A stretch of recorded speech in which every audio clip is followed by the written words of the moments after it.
করেছিল খেজুর পাতার ছাইনি। এইরকম একটা মসজিদের ইমাম ছিল দুনিয়ার সবচেয়ে সেরা ইমাম।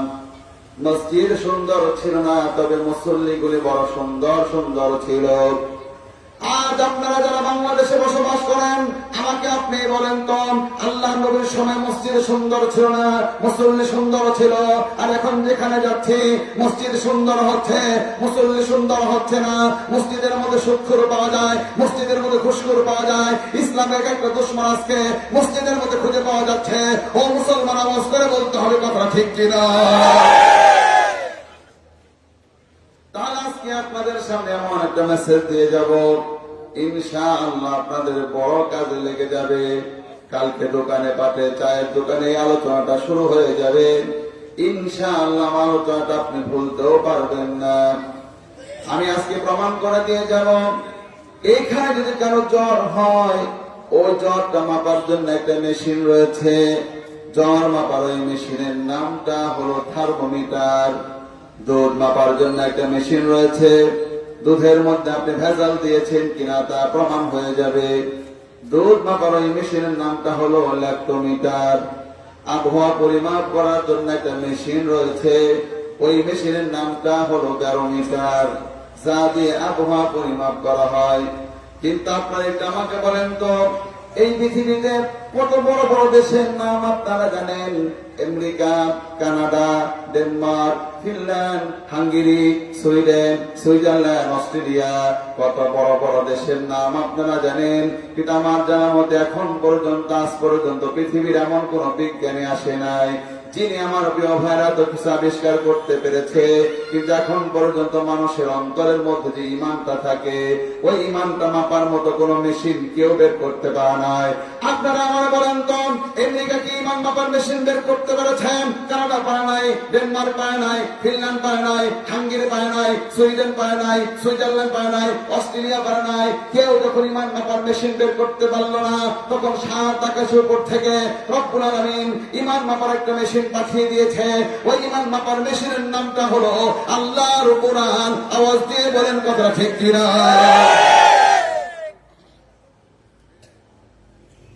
তাহলে আমার প্রিয় ভাইরা, এই কোরআনটা দিয়ে আপনাদের সামনে আজকে আমি এগুলো দেখায় দিব। আজকে আমি ইমান মাপার মেশিন দিয়ে আপনাদের কার কার ইমান আছে, কার কার ইমান নাই, দেখেন আজকে কিভাবে প্রমাণ করে দেই। টোটাল বাংলাদেশের মধ্যে কার কার ইমান আছে, কার কার ইমান নাই। ইনশাআল্লাহ দেখবেন কি আজকে পালা যায়, গেলেই তারা আজকে ভালো করে ধরে ফেলবেন, কাউরে যেতে দিবেন না। আমি একটু আলোচনা করবো, আলোচনা শুনে তারপরে কার ইমান আছে, ইমানটা নাই মাপে তারপরে বাড়িতে পাঠাবো। ইনশাআল্লাহ আমি কোরআন দিয়ে এটা করবো, কারণ আমি নিজে তো করতেছি না, এটা করবে আল্লাহর কোরআন। আল্লাহর কোরআন তো পারবে। আল্লাহর কোরআন তো এমন একটা অলৌকিক কিতাব, এটা এমন একটা বিষয়, এটার মধ্যে সব কিছুই আছে। এই মুখস্থ করে নেন, কোরআন মানুষের জীবনের কথা বলেন, অর্থনীতি রাজনীতির কথা বলেন, সম্পদ আহরণ এবং তার সঞ্চয় ও বিতরণ এবং খরচের সীমা পরিসীমা নির্ধারণ করে। কোরআন নারী অধিকারের কথা বলে, কোরআন এতিম মিসকিন বিধবা অসহায়দের সংরক্ষণের কথা বলে, কোরআন বিজ্ঞান দর্শনের কথা বলে, কোরআন ভুলে যাওয়া ইতিহাসকে তুলে ধরে, অমুসলিমদের অধিকারের কথা বলে, সাদা কালো বর্ণ বৈষম্য দূর করে মানুষকে মানুষের সমান অধিকার প্রদান করে। কোরআন আছে উত্তরাধিকারী আইন, ফৌজদারি দণ্ডবিধি, স্বরাষ্ট্রনীতি, পররাষ্ট্রনীতি, যুদ্ধনীতি, খতত্ব, ভূতত্ব, নৃতত্ব, জ্যোতির্বিজ্ঞান সহ মানব জীবনের প্রয়োজন এবং তার সকল বিষয়ের স্পষ্ট বর্ণনা। এক কথা, একজন মানুষের মাথা থেকে শুরু করে পায়ের তলা পর্যন্ত, রান্নাঘর থেকে শুরু করে বঙ্গভবন পর্যন্ত, তুলনা থেকে শুরু করে কবর পর্যন্ত সবটাই কোরআনের মধ্যে আছে। আজকে কোরআনটা দিয়ে প্রমাণ করে দিব। শুধু তাই না, আজকের মাহফিল শেষে কোরআনের ব্যাপারে আমার বক্তব্য আছে ক্লিয়ার করে যাব। আমার প্রিয় ভাড়া মুখস্থ করে নেন। আমি এবার কোরআনের ব্যাপারে বলছি। সামনে এমন একটা দিন সামনে আসতেছে, কোরআনের একটা ভালো সুযোগ আমরা দেখতে পাচ্ছি। তাই আমাদের বক্তব্য হলো, সামনে আমরা ক্ষমতায় যেতে চাই না, কাউকে ক্ষমতা থেকে নামাতে চাই না, কাউকে ক্ষমতায় পাঠাতে চাই না, কিন্তু এবার সময় এসেছে আল্লাহর কোরআনটাকে আমরা ক্ষমতায় পাঠাতে চাই। এ ব্যাপারে রাজি আছেন কারা কারা? আল্লাহু তাকবীর। স্লোগান দেন দেখি লোক নাই এরকম। এলাকে কি মানুষ রে, ইসলামের কাজ করলো কেমনে? একটা স্লোগান দেন দেখি। কি ব্যাপার, আপনি কেউ শিখেন না এখন পর্যন্ত?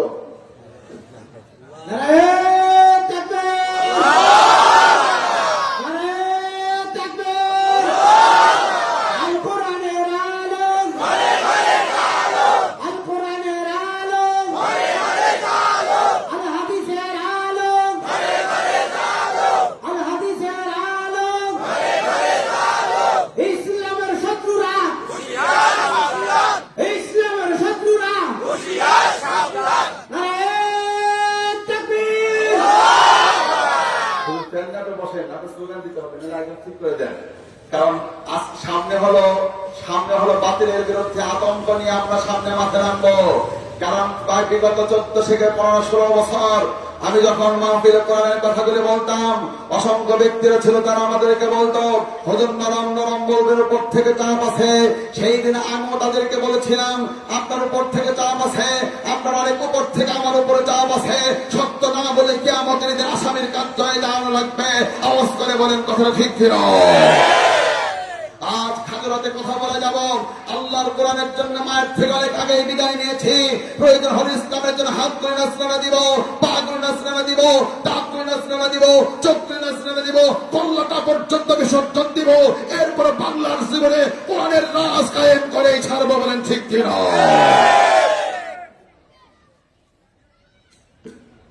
এখানে একটা দুর্বল ব্যক্তি আছে, আপনার দুর্বল হলে কেমন কাজ করবেন? আরেকটা স্লোগান দেন, লিল্লাহি তাকবীর, লিল্লাহি তাকবীর, নারে তাকবীর। আল কোরআনের আলো, আল হাদিসের আলো, আমরা সবাই রাসূল সেনা, ভাই করি না বুলেট বোমা, আমরা সবাই রাসূল সেনা, আমরা সবাই রাসূল সেনা, ভাই করি না বুলেট বোমা, আমরা সবাই রাসূল সেনা, ভাই করি না বুলেট বোমা, ভাই করি না বুলেট বোমা, আমরা সবাই নবীর সেনা। নারে তাকবীর, নারে তাকবীর। এই দেখেন ভেজাল মুসলমান দেখায় দেই। কোরআনুল কারীমের 26 নম্বর পারা 16 নম্বর পৃষ্ঠা আপনাদের সামনে ওপেন করলাম। যদি মুখ খুলে কথা না বলেন, আপনি নিজেও ভেজাল মুসলমানের তালিকা অন্তর্ভুক্ত হতে পারেন। এই যে কোরআন আমার সামনে ওপেন হয়ে গেল, একদল লোক নবীর সামনে এসে তারা ইমানের দাবি করলো। এরপর আল্লাহ তারা কি বলে দিল সেটাও একটু শোনেন। ক্বালাতিল আ'রাবু আমান্না,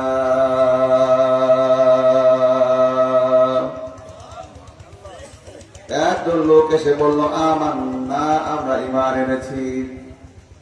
সঙ্গে সঙ্গে আল্লাহ তাআলা বলে দিল কোরআন, কুল লাম তু'মিনু ওয়ালাকিন কুলু আসলামনা ওয়ালাম্মা ইয়াদখুলিল ঈমানু ফি কুলুবিকুম। হে নবী, তুমি বলে দাও তোমরা ঈমান আনোনি, তোমাদের কলিজা পর্যন্ত এখনো ঈমান ঢোকেনি। ঈমানের দাবি করেছে, ঈমান মাপার মেশিন তাদের ব্যাপারে বলে দিয়েছে। নবীর সময় যদি বলে দিতে পারে, তাহলে আপনার কি মনে হয় এখন কি কত বেশি বলতে পারে? আর আল্লাহ নবী তো কিয়ামতের আগের কথাগুলি বলেছেন। আল্লাহ নবী বলেছেন কিয়ামতের আগে এমনটা হবে, এমনটা হবে। সকালবেলা একজন ব্যক্তি ইমানদার থাকবে, বিকেলবেলা আর ইমান ধরে রাখতে পারবে না। বিকেলবেলা ইমান থাকবে, সকালবেলা আর ইমান তার খুঁজে পাওয়া যাবে না। আল্লাহ নবী এই কথা বলে গিয়েছে, কিয়ামতের আগে মসজিদ ভর্তি মুসল্লি থাকবে, তবে একটাও ইমানদার থাকবে না। তাহলে আমার প্রিয় ভাইরা, এই মুহূর্তে এই বক্তব্যতে সব বেশি আলোচনা বেশি করে করা উচিত। তাহলে আমার প্রিয় ভাইরা, খাঁটি খাঁটি মুসলমান তৈরি করা যাবে। সেই জন্য আজকে আমি আপনাদের সামনে আলোচনাটা করবই করব। এবার কালেমা তৈবা সবাই জোরে জোরে পড়েন। আর একটা জিনিস আপনাদেরকে দেখাবো, সবাই পড়েন লা ইলাহা ইল্লাল্লাহু মুহাম্মাদুর রাসূলুল্লাহ। সবাই পড়েন সাল্লাল্লাহু আলাইহি ওয়াসাল্লাম। এটা আমার সামনে বের হয়ে গেল 28 নম্বর পারা। একজন লোক নবীর সামনে এসে তারা এইভাবে বলল, মনে হলো যেন সবগুলি আল্লাহর প্রিয় বান্দা এক একটা সামনে বসা, কিন্তু সবগুলি যে বড় বড় শয়তান। এইটা কোরআন প্রকাশ করে দিয়েছে। ক্বালু নাশহাদু ইন্নাকা লারাসূলুল্লাহ।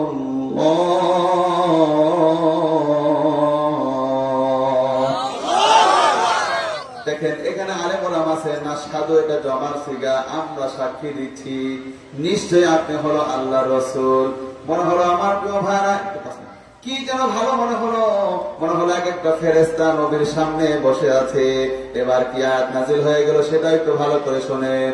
والله يعلم إنك لرسول والله يشهد إن المنافقين لكاذبون আল্লাহ জানে নিশ্চয়ই তুমি যে তার রাসূল, এটা আল্লাহ জানে। আল্লাহ সাক্ষী দিচ্ছে এরা হলো মিথ্যে বা যারা এগুলো মুনাফিক। তার নবীর সময় বহু মানুষ ইমানের দাবি করত আর কোরআন তাদের ব্যাপারে বলে দিত, তার আজকেও তো বলে দিতে পারবে। আমার প্রিয় ভাইরা, আমি আপনাকে বলতে চাই কোন মসজিদে নামাজ পড়েন।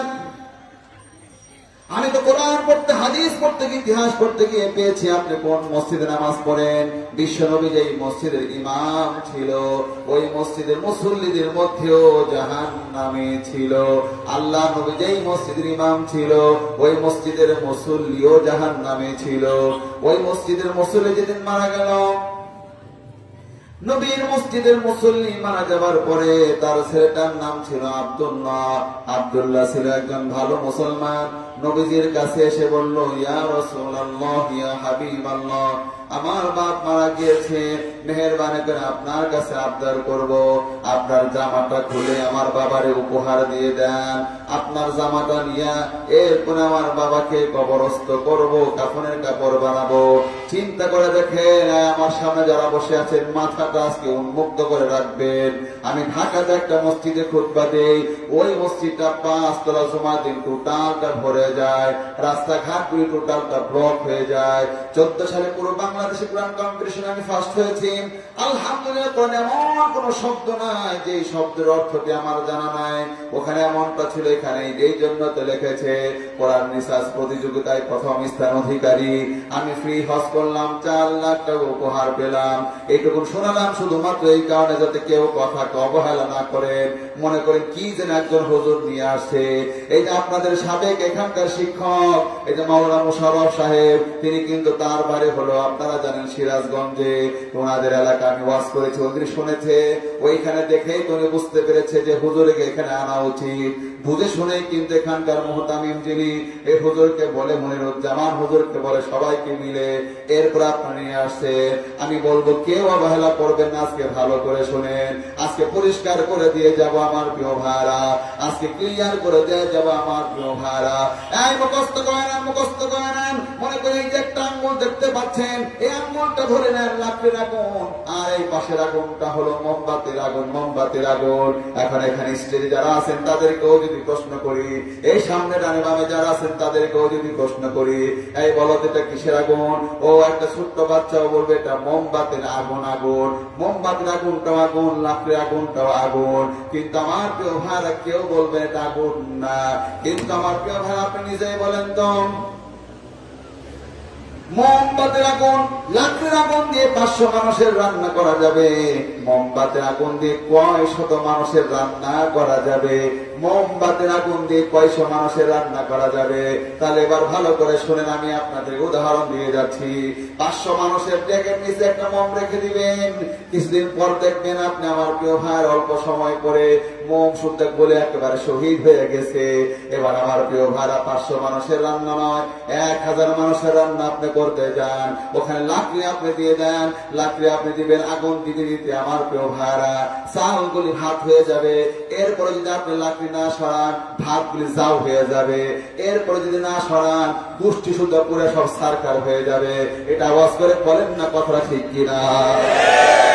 তাহলে আমি আপনাদের বাংলাদেশে আজকে প্রমাণ আমি দিয়ে যাব, আপনার কথা আমার সাথে আজকে মিলে যাবেন। আপনারা আমার আলোচনা বুঝতে পারতেছেন।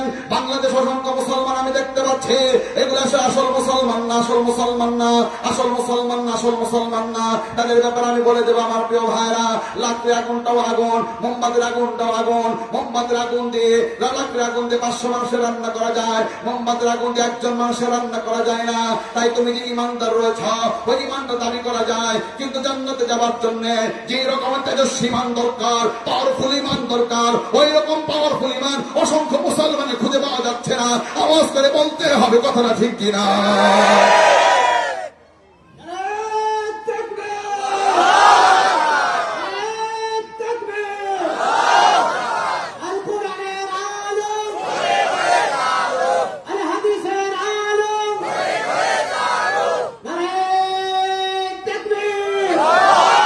এই জন্য আমার প্রিয় ভাইয়ের একটা বাস্তব মা হুজুর যারা আছেন, হুজুর আপনাদেরকে সবাই কাছে আমার কথা মন দিয়ে শুনবেন। আমার বাসা তো ঢাকাতে, আমার জন্মটাই ঢাকাতে। ঢাকা জাহাঙ্গীরনগর ভার্সিটির পাশে হলো আমার বাড়ি। এবং আমার দাদার জমি ছিল, আমার নানার জমি ছিল, ওই অংশগুলি একর করে নিয়ে গিয়েছে। আমাদের ওই এলাকার মানুষের জমিগুলি ডেইরি ফার্মে, ক্যান্টনমেন্টে, ওই যে ডেইরি জাহাঙ্গীরনগরে স্মৃতিসৌধের মধ্যে আমাদের এলাকার মানুষের জমিগুলি ছিল। আমার প্রিয় ভাইয়ারা, আমার বাসার ওইখানে আমার তো নিজের চোখে দেখা কেমন মুসলমান এখন দেখতে পাই। বিগত সময় একজন মুসলমানের দেখলাম, ওই বেটা একজন আলেমকে ভার্সিটির পাশে আমি যাচ্ছিলাম, দেখলাম ওই লোকটা একজন আলেমকে গালি দিল।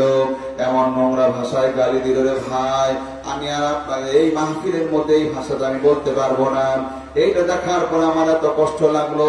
তখন আমি কাছে গিয়া বললাম, এই মেয়ে, আপনি একজন আলেমকে, এমন শান্ত একজন আলেম, এমন ভদ্র একজন আলেম, এত মার্জিত একজন আলেম, এমন বিজ্ঞ জানাশোনা এমন একজন ব্যক্তিকে আপনি এই ভাষায় গালি দিলেন কেন? লোকটা তখন আমাকে মুখের সামনে বলে দিল, আমার হুজুর টুজুর ভালো লাগে না। আমি কই কিনে এটা সার্চ করা লাগবে,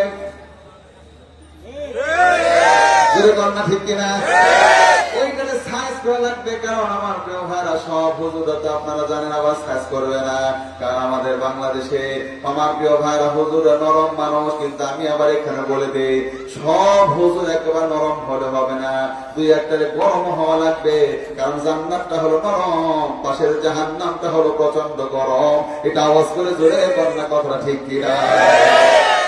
তাই বাংলাদেশ যারা আমার প্রিয় ভাইরা তাহাজ্জুদ নামাজ পড়ে, এদের ব্যাপারে আমরা নরম। যারা আল্লাহর পথে পর্দা করে তাদের ব্যাপারে আমরা নরম, যারা হালাল খায় তাদের ব্যাপারে আমরা নরম। কিন্তু আমি ক্লিয়ার করে দিই আমার প্রিয় ভাইরা, শেখ হাসিনার মতো শয়তান হলে তার ব্যাপার নরম হতে পারবো না।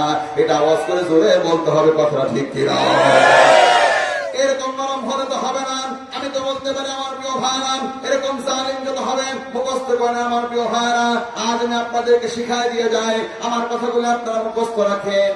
মসজিদের মধ্যে শুধুমাত্র লোকমা দেন, শুধুমাত্র মসজিদের মধ্যে লোকমা দিবেন কেন? এখন আজকের বক্তব্য মুখস্থ করে নেন, মসজিদের বাহিরেও লোকমা দিবেন, মসজিদের বাহিরেও লোকমা দিবেন। অনেকে বলতেছে, হুজুর আমরা তো কথাটা বুঝলাম না। তাহলে আমি বোঝাই দেই, দেখেন ইমাম সাহেব বলে আল্লাহু আকবার, আল্লাহু আকবার বলে হাত বাঁধলো, এবার রুকু বাদ দিয়ে ইমাম সাহেব সিজদায় চলে গেল। সব মুসল্লিরা পিছন থেকে লোকমা দিয়ে দিল। আল্লাহু আকবার লোকমা দেওয়ার সঙ্গে সঙ্গে ইমাম সাহেবকে বুঝাই দিল, ও ইমাম সাহেব, রুকু বাদ দিয়ে আপনি তো সিজদায় চলে গেছেন। ইমাম সাহেব তখন সোজা হয়ে যাবে, ইমাম সাহেব তখন সোজা হয়ে যাবে। আমার ভারত এমন একটা ইমাম হয়, উনি আর সোজা হয় না। এই যে গেছে তো গেছে, যত লোকমা যায় পিছন দিক থেকে সোজা হয় না। নামাজের সব মুসলিমেরা বলবে, হুজুর আপনি সোজা হইলেন না কেন?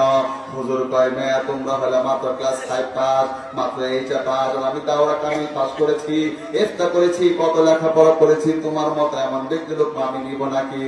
তখন সব মুসলিমেরা বলবে, হুজুর এইটা তো চলবে না, আপনি ভুল করেছেন। ভুল করা বড় অপরাধ নয়, কিন্তু ভুল ধরা পড়ার পরে সংশোধন না হওয়া হলো বড় অপরাধ।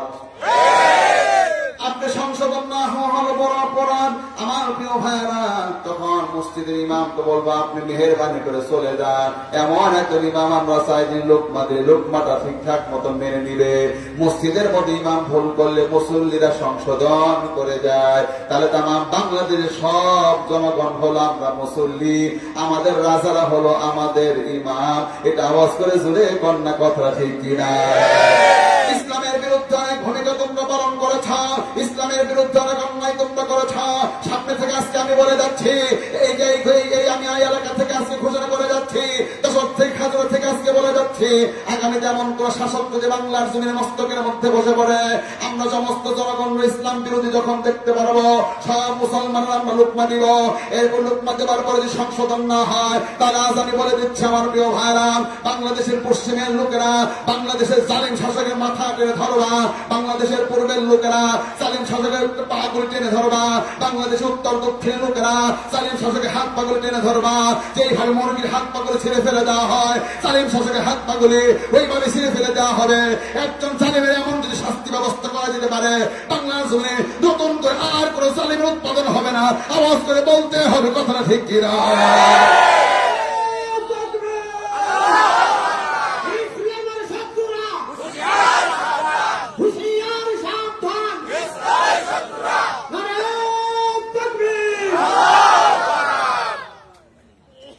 কারণ আমি নিজের চোখ দিয়ে দেখেছি, এমন বাজে মানুষ আমি দেখেছি। ওই যে আমি বললাম আমার প্রিয় ভাইরা, আমার ভার্সিটির পাশে আমি যখন তার দেখলাম একটা আলেমকে তিনি গালি দিল, তখন আমি তার কাছে গিয়ে বললাম, এই মেয়ে আপনি আলেমকে এই ভাষার গালি দিলেন কেন? লোকটা আমার মুখের মধ্যে বলে দিল, মুখের উপর বলে দিল, আমার হুজুর টুজুর ভালো লাগে না। তখন আমি বললাম, ঠিক আছে আপনারে আমি সাইজ করুন, কারণ সাইজ এমন করে আমার কেউ ভাড়া সবাই তো আবার কৌশল জানে না।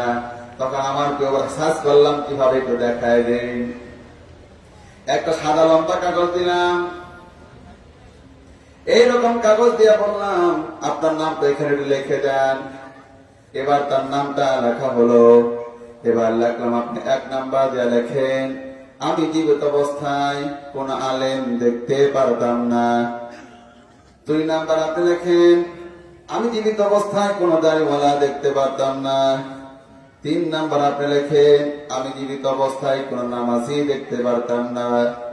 4 নাম্বার দিয়ে আপনি লেখেন, আমি জীবিত অবস্থায় কোন মাদ্রাসার ছাত্র শিক্ষককে দেখতে পারতাম না। এবার সাইনটা দিয়ে নিচের তারিখ লিখে দেন। টোটালটা কমপ্লিট করার পরে কাগজটা সুন্দর করে ভাঁজ করে এরপরে আমি আমার সুন্দর করে পকেটের মধ্যে তার চোখের সামনে ভরে ফেললাম। এবার বললাম, ঠিক আছে এবার চাচা তুমি চলে যাও।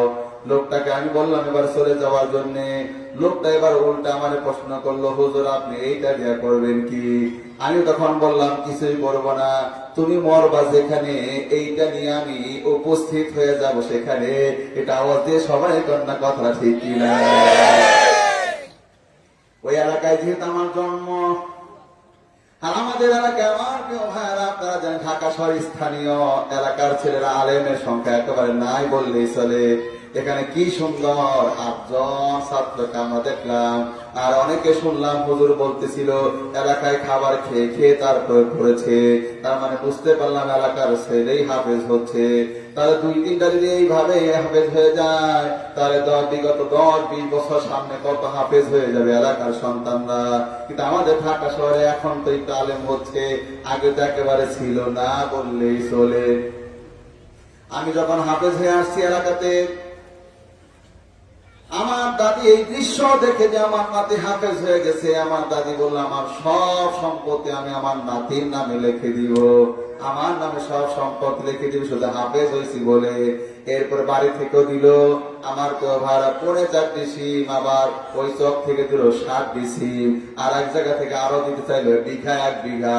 আমি তখন বললাম, দাদি আর দেওয়া লাগবে, রেখে দেয়। এইরকম বুঝেন আমার পেওয়ারা কি পরিমাণে বড় করে দেখা হয়।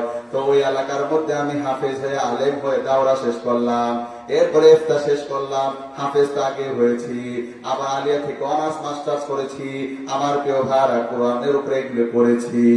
তো এলাকার মধ্যে আমি একমাত্র বক্তা হওয়ার কারণে সবাই তখন আমার চিনে। ওই লোকটার আমি সেদিন বললাম, যেহেতু সবাই আমাকে চিনে, আমি যদি কোনো জানাজায় যাই সবাই তো বলবো আব্দুল্লাহ সাহেব এসেছে, একটু তারে কথা বলতে দাও। আর আমার যখন কথা বলতে দিবে ওই সময়টা আমি কাণ্ডটা ঘটায় ফেলবো, ওই সময় আমি এখান থেকে বের করবো।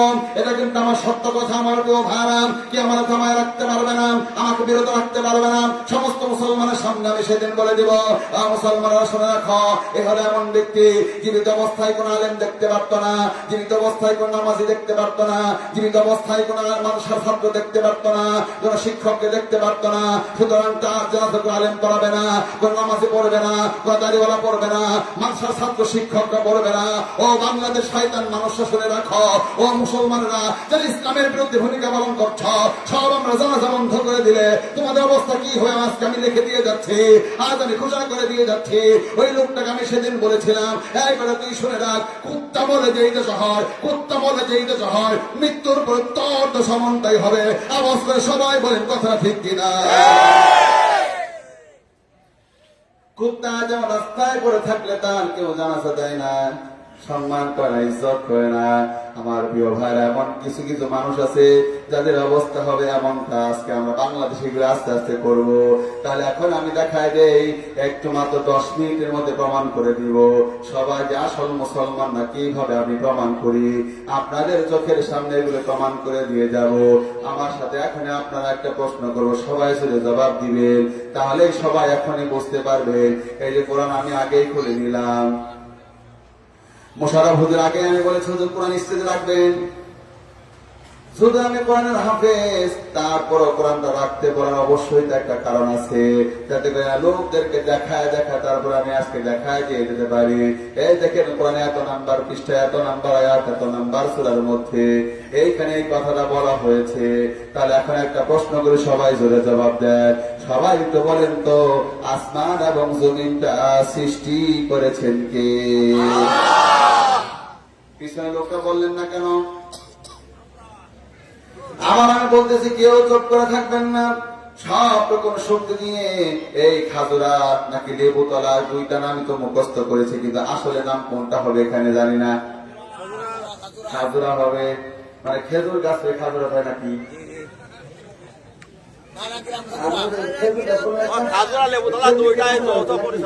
সেটা আমি জানতে চাচ্ছি।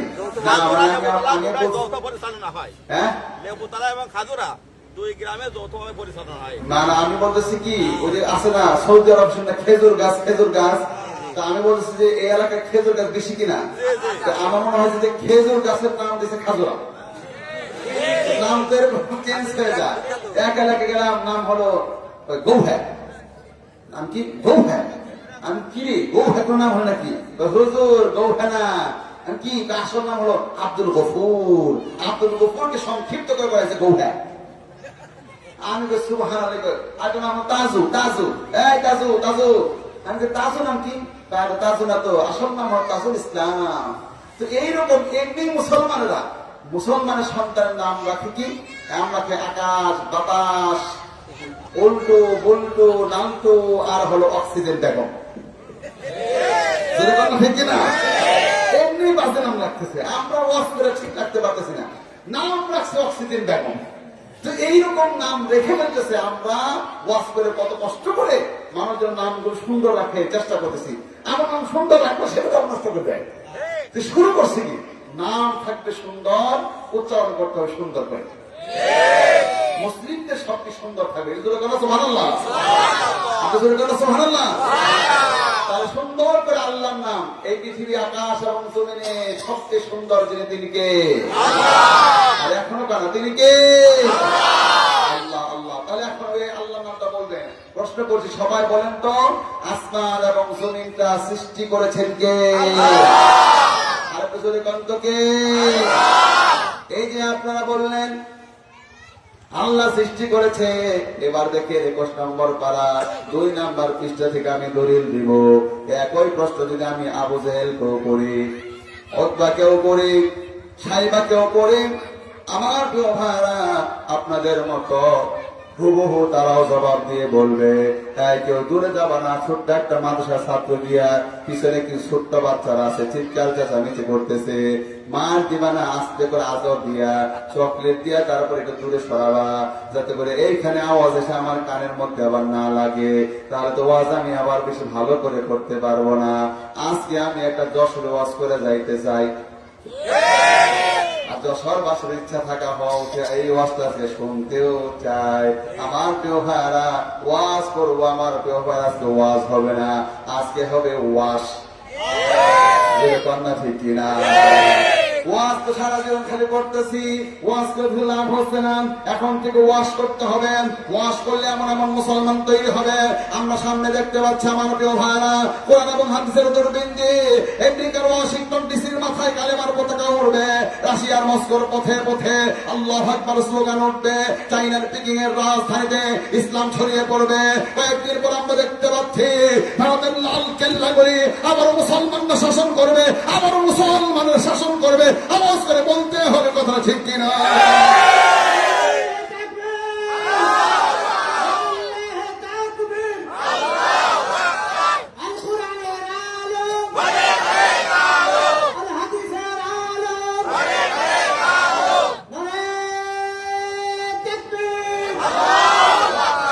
দেখেন সবাই যে মুসলমান না, দেখেন আমি কি সুন্দর করে আপনাদের কাছে প্রমাণ দিয়ে দেই।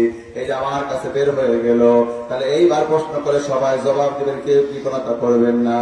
সবাই একটু বলেন তো, আসমান এবং জমিনটা সৃষ্টি করেছেন কে? এই যে কোরআন খুলে ফেলছি দেখেন,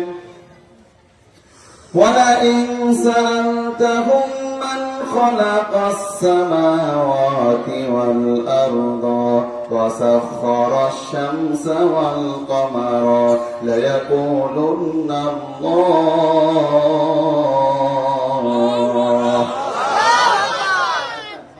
এত কাছে গিয়ে কথা বলা কারণ কি না পার থাক, যে পারে বিদ্যুৎ পারা কাছে গিয়ে কথা বলা যাচ্ছে। দেখেন আমার প্রিয় ভাইরা, মানে মাইকটা টানতেছে কম, এত শক্তি প্রয়োগ করা লাগতেছে। তাহলে যদি শক্তি খালি প্রয়োগ করি তাহলে আগামীকাল ওয়াজ করবো কি? শক্তি তো শুরু হয়েছে একেবারে সেই নভেম্বর থেকে, আবার অক্টোবর ওয়াজ করেছি, গতকালকে ওয়াজ করে আসলাম আমার প্রিয় ভাইরা কিশোরগঞ্জ থেকে, আজকে ওয়াজ করলাম এখানে, আগামীকালকে ওয়াজ করবো মানিকগঞ্জে, তারপর ওয়াজ করবো ধামরাইতে, তারপরে আবার ওয়াজ করবো আমার প্রিয় ভাইরা চট্টগ্রামে।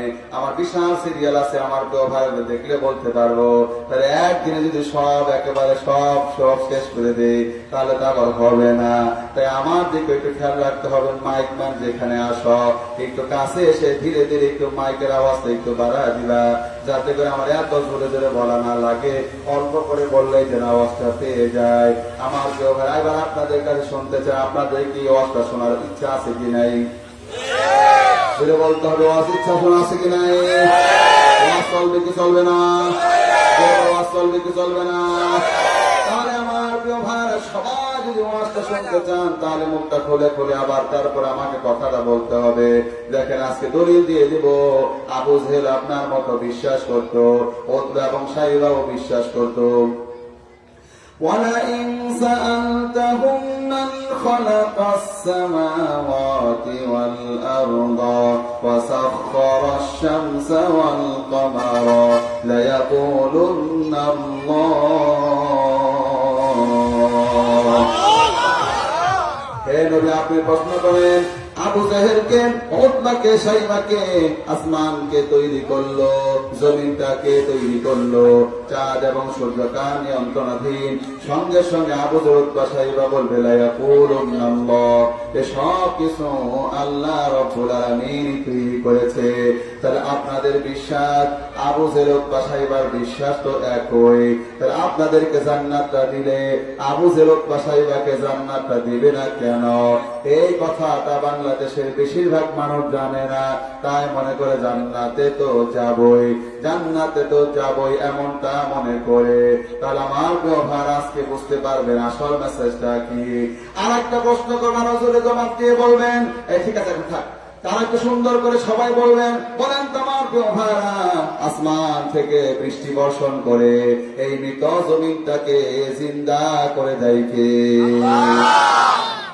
এই কথাটাও কোরআন থেকে আমরা প্রশ্ন করবো আর জানবো।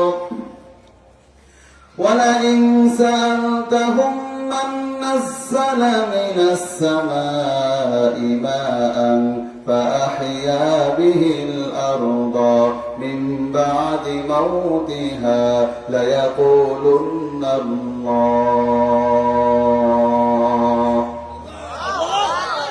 হে নবী, আপনি প্রশ্ন করেন আবু জাহেলকে, উতবাকে, সাইবাকে আসমান থেকে কে বৃষ্টি বর্ষণ করে আর এই মৃত জমিনটাকে কে জিন্দা করে দেয়? সঙ্গে সঙ্গে আবু জাহেল, উতবা, সাইবা বলবে লা ইয়াকুলুন্নাল্লাহ, এ সব কিছু আল্লাহ রাব্বুল আলামিনই করে থাকে। তো আপনাদের বিশ্বাস আবু জাহেল, উতবা, সাইবার বিশ্বাস তো একই। এখন আপনারা বলেন আপনাদেরকে জান্নাতটা দিলে আবু জাহেল, উতবা, সাইবাকে জান্নাতটা দেবে না কেন? এই মেসেজগুলি ভালো করে না জানার কারণে পাপের সাগরে একটা মুসলমান ডুবে আছে, আবু জাহেল, উতবা, সাইবাদের অপরাধগুলি করে যাচ্ছে। কোরআনুল কারীমের 1 নম্বর পর আমি গবেষণা করেছি, সেখানে 80টির মতো আয়াত পেয়েছি ইহুদিদেরকে নিয়ে। সেইখানে আমার প্রিয় ভাইরা ইহুদিরা 18টা বিশ্বাসঘাতকতা করেছে, 12টা হুকুম দিয়েছিল তা লঙ্ঘন করেছে। ওইগুলো দেখার পরে আমি তো অবাক হয়ে গেলাম। বর্তমান বিশ্বের মুসলমানরা হুবহু ওই 18টা বিশ্বাসঘাতকতা করে যাচ্ছে, আর ওই 12টা হুকুম যা দিয়েছিল তা লঙ্ঘন করে যাচ্ছে। তাহলে এবার বলেন তো, আমার প্রিয় ভাই ইহুদিদের জান্নাতটা না দেয়, তাহলে আপনি এই অপরাধ করলে আপনারা জান্নাতটা দিবে কেন? বেশিরভাগ মুসলমান গুলো করে যাচ্ছে। আর আল্লাহ নবী বলে গিয়েছে 1400 বছর আগে, لَتَتَّبِعَنَّ سُنَنَ الَّذِينَ مِنْ قَبْلِكُمْ شِبْرًا بِشِبْرٍ وَذِرَاعًا بِذِرَاعٍ حَتَّى لَوْ دَخَلُوا فِي جُحُرِ ضَبٍّ। আমার উম্মাহ তাদের অনুসরণ করবে। আমার প্রিয় ভাইরা, এক বিঘতের পরিবর্তে এক বিঘত, এক হাতের পরিবর্তে এক হাত, এবং কি তারা যদি গুইসাপের গর্তের মধ্যে যায়, আমার উম্মাহও গুইসাপের গর্তের মধ্যে চলে যাবে। কি পরিমাণে অনুসরণ করবে তাহলে একটু নিজেই বুঝে দেখেন আমার প্রিয় ভাইরা। সেজন্য আমার বক্তব্য অবহেলা করবেন না। ফুটান্ত শুনলে আপনার ব্রেন পরিষ্কার হয়ে যাবে। এখন তো মনে করতেছেন কি যেন বলতেছে আমার প্রিয় ভাইরা, শেষ পর্যন্ত কষ্ট করে থেকে যান, তাহলে আপনি বুঝতে পারবেন সত্যি তো গুরুত্বপূর্ণ কথা আজকে মাহফিল থেকে হচ্ছে। আর আমি মা বোনদেরকে বলবো, ও মায়েরা, আজ আমার কথা আপনারা অবহেলা করবেন না। আপনারা মন দিয়ে আমার বক্তব্য শুনবেন, কারণ এখানে মায়েরা তো বক্তব্য শুনতেছে। ও মা, আমি বলবো, এই যে আমার হাতে একটা ঘড়ি দেখতে পাচ্ছেন, এই ঘড়িটার একটা কোম্পানি আছে। এই যে আমার সামনে একটা মোবাইল আছে, এই মোবাইলের একটা ফ্যাক্টরি আছে। ফ্যাক্টরি যত ভালো হয় তার প্রোডাক্ট তত বেশি পরিমাণে ভালো হয়, ফ্যাক্টরি যত খারাপ হয় তার প্রোডাক্ট তত বেশি পরিমাণে খারাপ হয়। মা হলো মানুষ তৈরির ফ্যাক্টরি, এটা অবশ্যই সবাই কন্যা কথা ঠিক কিনা? কোরআনের 18 নম্বর পারাতে আছে, সুম্মা খলাকনাল নুতফাতা আলাকা ফাখলাকনাল আলাকাতা মুদগা ফাখলাকনাল মুদগাতা ইযামান ফাকাসাউনাল ইযামা লাহমা। মায়ের পেটের মধ্যে কিভাবে সন্তানটা তৈরি হয়, ওই বিবরণটা কোরআনের মধ্যে কি সুন্দর করে আল্লাহ বলে দিয়েছে। ও মায়ের, আমি আজকে আপনার ব্যাপারে বক্তব্য করব। আপনাকে আমি তৈরি করতে চাই, আপনাকে আমি আল্লাহর পথে রাখতে চাই। কারণ হলো বাংলাদেশ সবগুলি মা যদি আল্লাহর পথে চলে আসে, তাহলে এদের সন্তানগুলো উমরের মতো সন্তান হয়ে যাবে। এই উমরের মতো সন্তানগুলি বাতিলের শাসন ব্যবস্থা মেনে নিবে না, বাতিলের আনুগত্য করবে না, এই তাওহীদের ঝান্ডাকে তারা উচ্চমান করবে, উঁচুতে উঠায় নিয়ে যাবে। ও বাংলাদেশের মায়েরা, শুধু আপনারা তৈরি হয়ে যান। আপনাদের সন্তানগুলি একটা বার যদি ধরা যায়, বাংলাদেশ সব মুসলমান যদি এক হয়ে যায়, আমার প্রিয় ভাইরা, কওমিওয়ালারা এক হয়ে যাবে, আলিয়াওয়ালারা এক হয়ে যাবে, তাবলিগওয়ালা এক হয়ে যাবে, টুপিওয়ালারা এক হয়ে যাবে, পাঞ্জাবিওয়ালারা এক হয়ে যাবে। এক হওয়ার পরে আল্লাহু আকবার স্লোগান দিবেন, যে রকমের স্লোগান দিয়েছিল হযরত মুসা আলাইহিস সালাম। আল্লাহু আকবার স্লোগান দেওয়ার সঙ্গে সঙ্গে ফেরাউন চূর্ণ বিচূর্ণ হয়ে গিয়েছিল। যেভাবে স্লোগান দিয়েছিল হযরত ইব্রাহিম আলাইহিস সালাম, আল্লাহু আকবার স্লোগান দেওয়ার সঙ্গে সঙ্গে নমরুদ চূর্ণ বিচূর্ণ হয়ে গিয়েছিল। যেভাবে স্লোগান দিয়েছিল আরবের বুকে বিশ্বনবী আবু যুল পাশাইবা সব শেষ হয়ে গেল। আপনারা যারা বাংলার জমিনের ইতিহাস আপনারা জানেন, শাহজালাল আসলো, আল্লাহু আকবার স্লোগান দিল, গৌর গোবিন্দের প্রাসাদটা মাটির মধ্যে দেবে গেল। কয়েকদিন পরে আপনারা জানেন ইমাম মাহদী আসবে, পাশ্চাত্যের দিকে অগ্রসর হবে। আল্লাহু আকবার স্লোগান দেওয়ার সঙ্গে সঙ্গে পাশ্চাত্যের একটা অট্টালিকা ভেঙ্গে ভেঙ্গে চুরমার হয়ে পড়তে থাকবে। ও মুসলমানের সময় সামনে এসেছে, কার জন্য তোমরা জীবন দিবা? একবার বাংলার জমিনে আল্লাহু আকবার স্লোগান দাও, বাংলার জমিনে কোরআনের রাস্তা কায়েম হয়ে যাবে। আওয়াজ করে বলেন কথাটা ঠিক কিনা?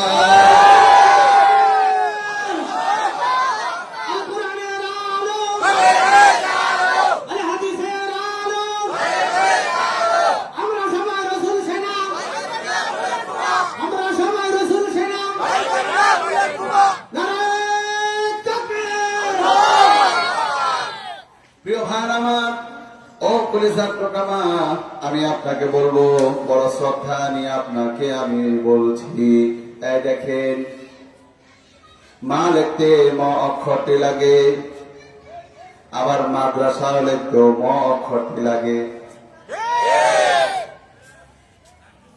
মা লিখতে ম অক্ষরটি লাগে, আবার মসজিদ লিখতেও ম অক্ষরটি লাগে। আমার প্রিয় ভাইরা, মসজিদে লিখতেও মা লাগে, মাদ্রাসা লিখতেও ম অক্ষরটি লাগে। এই মাদ্রাসায় লেখাপড়া করে কোরআনের উপরে যারা দক্ষতা অর্জন করে তাদেরকে বলা হয় মুফাসসির। হাদিসের উপরে যারা দক্ষতা অর্জন করে তাদেরকে বলা হয় মুহাদ্দিস। কোরআন এবং হাদিস গবেষণা করে যারা মাসআলা ইস্তেমবাত করে তাদেরকে বলা হয় মুফতি। দাওরা পাশ করলে, কামিল পাশ করলে তারে বলা হয় মাওলানা। মাওলানা তাহলে চিন্তা করে দেখেন তো আমার প্রিয় ভাইরা, মা লিখতে ম লাগলো, মসজিদে লিখতেও ম লাগলো, মা লিখতে ম লাগলো, মাদ্রাসা লিখতেও ম লাগলো, মা লিখতে ম লাগলো, মুফাসসির লিখতেও ম লাগলো, মা লিখতে ম লাগলো, মুহাদ্দিস লিখতেও ম লাগলো, মা লিখতে ম লাগলো, মুফতি লিখতেও ম লাগলো, মা লিখতে ম লাগলো, মাওলানা লিখতেও ম লাগলো। শুধু তাই নয় আমার প্রিয় ভাইরা, যে ঘরটাতে কোরআন শেখানো হয় ওই ঘরটার নাম হলো মক্তব। মক্তবের মধ্যে আল্লাহ আমার মাকে ঢুকিয়ে দিয়েছে। আওয়াজ করে একটু সবাই কন্যা সুবহানাল্লাহ। ও মায়েরা যারা আজকে আমার বক্তব্য আপনারা শুনতেছেন, মন দিল প্রাণ দিয়ে আমার কথাগুলি বোঝার চেষ্টা করেন। আপনারা কত দেশের নাম তো আপনারা শুনেছেন, America, Canada, Denmark, Finland, Hungary, Sweden, Switzerland, Australia, কত দেশের নাম আপনারা জানেন। আমার প্রিয় ভাইরা, কিন্তু ওই সকল দেশগুলি আল্লাহর কাছে তত বেশি পরিমাণে প্রিয় নয়। আল্লাহর কাছে যত বেশি পরিমাণে প্রিয় হলো মক্কা এবং মদিনা। মক্কা লিখতো ম লাগে, মদিনার মধ্যে আল্লাহ আমার মাকে ঢুকিয়ে দিয়েছে। আর একবার আওয়াজ করে কন্যা সুবহানাল্লাহ। ও মা যারা আজকে আমার বক্তব্য শুনছেন, বহু মা আছে এখন কোরআনের ব্যাপারে পাগল হয়ে গেছে, কোরআনের ব্যাপারে বড় আগ্রহ সৃষ্টি তাদের হয়ে গেছে। আমি আমার নিজের মায়ের কথাই বলি, আমার মা কত বেশি কোরআনের পাগল ছিল, কোরআনের জন্য তার কত সুন্দর আবেগ ছিল। বারবার শুধুমাত্র আমাকে বলতো, বাবারে তোমার কাছে কিছুই চাই না, শুধু আল্লাহর কোরআনটা আমি তোমার কাছে ভিক্ষা চাই, তুমি আমার ঘরে আল্লাহর কোরআনটা নিয়ে আসো। আমি ইংলিশ চাই না, আমি ওইটা সেটা চাই না, আমার সম্পদ চাই না, আমি দুনিয়া চাই না, আমি আখিরাত চাই। মায়ের এই উপদেশগুলো এখন আমার মনে আছে। ও মায়েরা যারা আমার বক্তব্য শুনতেছেন, মা আমি আপনাকে বলবো, মা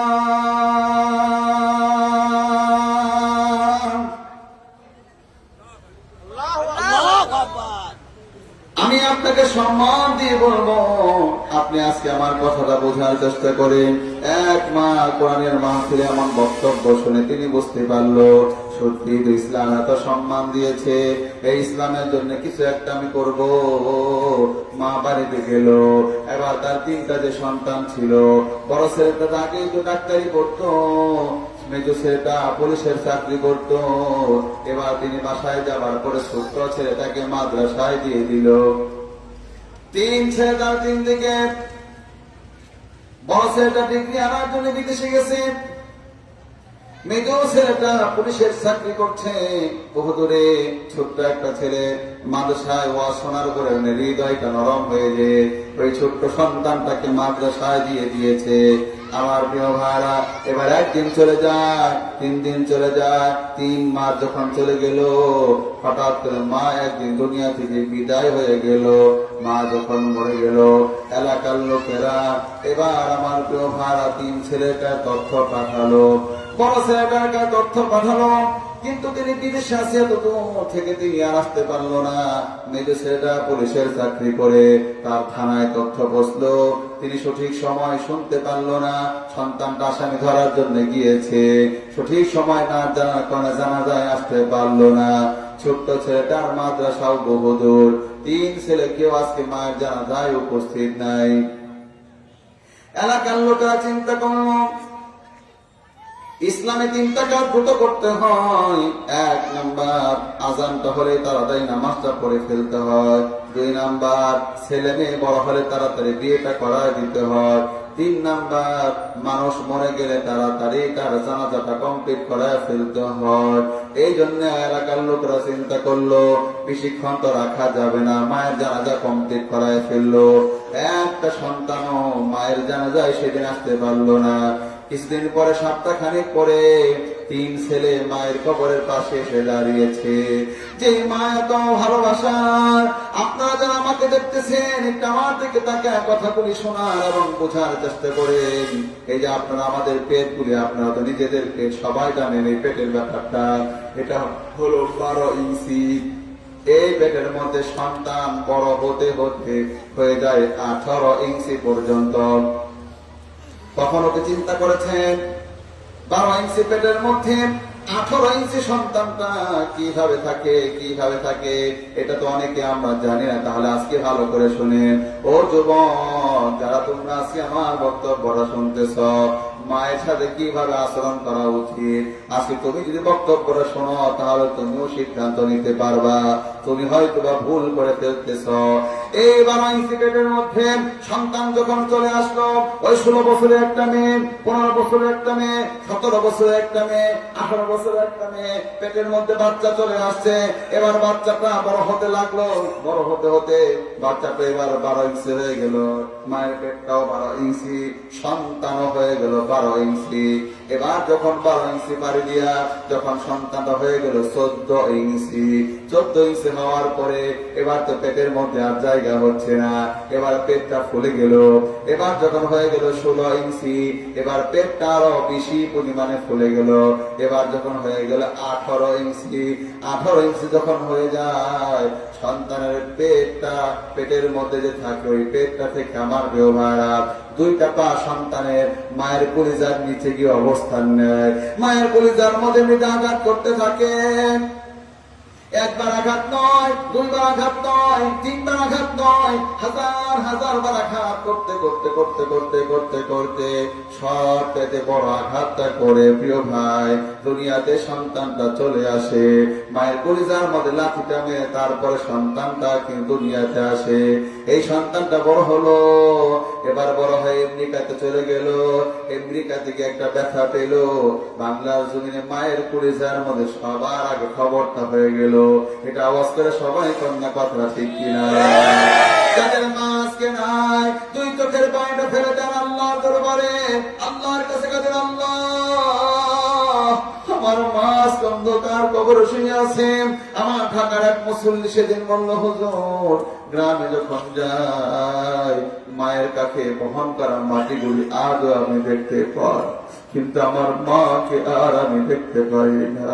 বাবা আল্লাহ করো, গাছগুলি এখনো বাড়িতে আছে, বাপ আজকে অন্ধকার কবরের মধ্যে শুয়ে আছে। সিজন আসলে পরে বাবা আল্লাহ কোন গাছের ফলগুলি আজও দেখতে পারি, বাপরে আর দেখতে পারি না। যারা আমার বক্তব্য শুনছেন প্রিয় ভাই, কোরআনের ময়দান তো বড় দামি ময়দান। এই মাঠে যদি 1 ফোঁটা টপ টপ টপ টপ করে পানি পড়ে যায় রে ভাই, ওই পানিটা তো তোমার বাবার কবরে চলে যাবে, মায়ের কাছে পৌঁছে যাবে। আল্লাহ পাক ফেরেশতা দিয়ে দেখাবে, দেখ তোর সন্তানটা বুড়ো হয়ে গেছে, এরপর মায়ের আদরের কথা ভুলে নাই, বাবার ভালোবাসার কথা ভুলে নাই। কোরআনের ময়দানে বসে বসে চোখের কোণা দিয়ে পানিটা ফেলে দিয়েছে। যাদের হৃদয় বড় শক্ত তাদের ব্যাপারে বলবো, জান্নাতে চলে যাবে সব নরম ব্যক্তিরা। আপনি কোরআন পড়েন, নবীদের হৃদয় ছিল নরম নরম, মুসলমানদের হৃদয় ব্যাপারে কোরআন করেছে বড় শক্ত, পাথরের চাইতে অধিক শক্ত। পাথর থেকে কিন্তু ঝর্ণা প্রবাহিত হয়, পাথর থেকেও কিন্তু সেখান থেকে পানি বের হয়। পাথর কিন্তু আল্লাহর হয়তো খসে পড়ে যায়, কিন্তু বাজে ব্যক্তি যারা তাদের হৃদয় এরপর নরম হয় না, এরপর তারা চোখের পানি ফেলতে পারে না।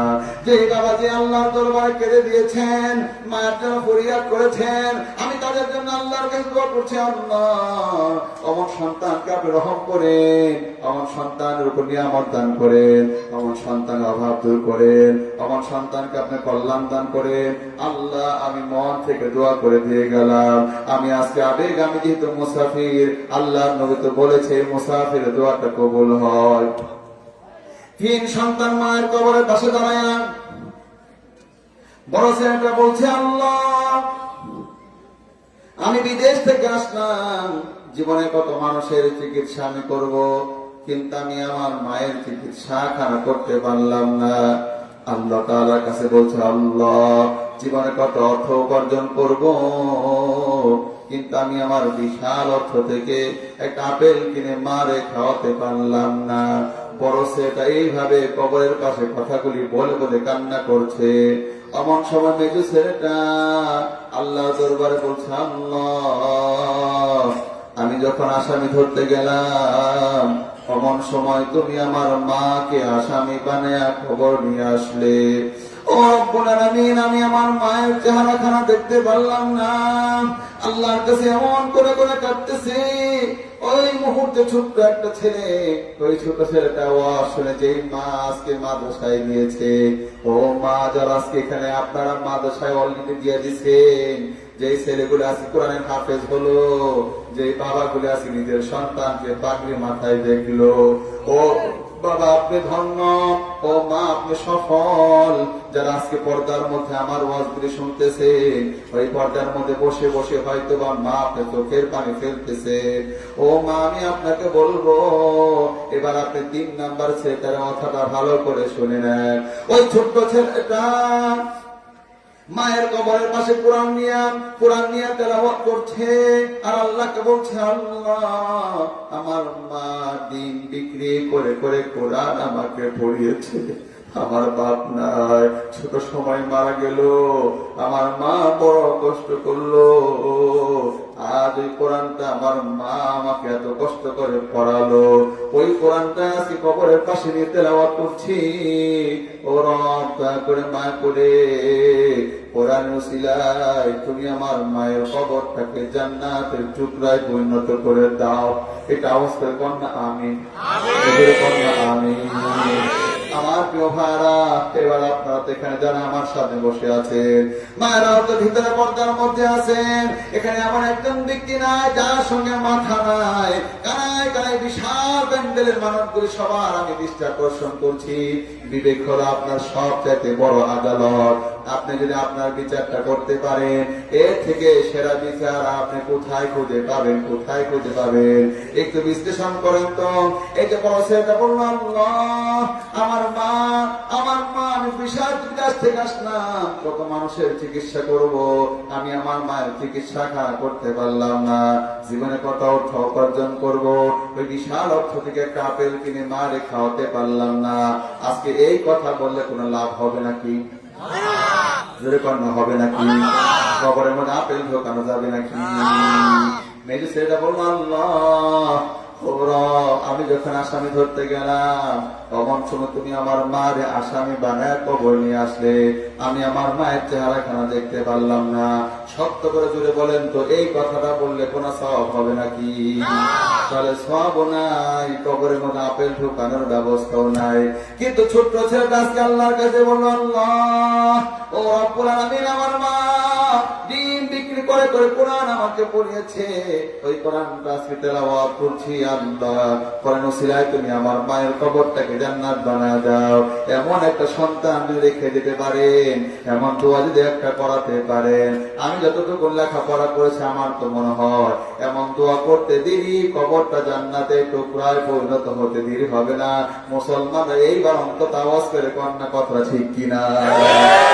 তাহলে আমার ব্যবহার আমি আপনাদেরকে বোঝাবো। মায়ের আজকে আপনারা আমার বক্তব্য শুনে নেন। এখন আমি একটা প্রশ্ন করে সবাই জবাব দেন। সবাই একটু বলেন তো, ইবলিস শয়তান জান্নাতি না জাহান্নামী? সবাই যদি কোন লোকরা কোন জাহান্নামী? সবাই যে বললেন ইবলিস শয়তান, কিন্তু আমি এবার কোরআন থেকে দেখাই, ওই ইবলিসও আল্লাহকে বিশ্বাস করে, তার প্রমাণ কোরআনের মধ্যে মিলে। এই যে আপনারা তো বিশ্বাস করবেন না বলে কোরআন ডাইরেক্ট নিয়ে আসছি, এই যে আমার সামনে ওপেন হয়ে গেল 14 নাম্বার পারা 3 নাম্বার পৃষ্ঠা, সূরার নাম হলো সূরা হিজর। ইবলিস শয়তান ইবলিস হওয়ার পর আল্লাহকে রব বলে ডেকেছে। এই দেখে এখানে লেখা আছে, ইবলিসকে আল্লাহ বের করে দিল, যা যা যা বের হয়ে যা। এমন সময় ইবলিস আল্লাহর কাছে ফরিয়াদ করলো, আল্লাহ এটা নোট করে রেখে দিয়েছে। ইবলিস আল্লাহকে বলল, রব্বি ফানজিরনি ইলা ইয়াউমি ইউবআসুন।